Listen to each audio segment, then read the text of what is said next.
Ola, astroamigos! Hoxe imos a falar de algo super interesante, o sistema solar. Nesta primeira parte imos aprender que é, donde o podemos atopar, que o compón e moitas cousas máis. Así que, preparados?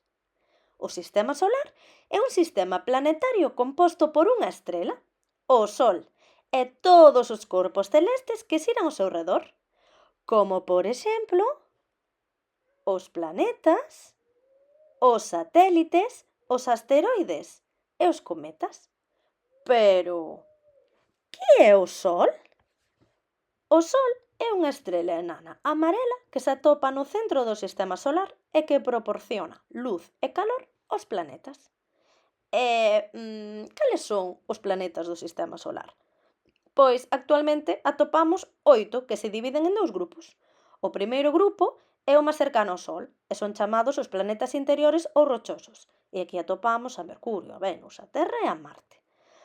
E o grupo dos planetas exteriores ou gaseosos o forman Xúpiter, Saturno, Urano e Neptuno. Pero que máis atopamos no sistema solar? Ai, sí, os satélites, os asteroides e os cometas, que así a modo resumen rápido, podemos dicir que os satélites son as lúas que orbitan algúns planetas, os asteroides son os obxectos rochosos e os cometas pois son corpos xeados. Pero, onde se atopa o sistema solar? Pois na Vía Láctea, que é unha galaxia en forma de espiral composta por miles de millóns de estrelas. Esta Vía Láctea é unha das moitas galaxias que compoñen o universo. Creo que xa empeza a ver saír fume das vosas cabeciñas. No próximo vídeo explicaremos con máis detalle cada planeta que forma parte do noso precioso sistema solar. Abrazos espaciales, abur!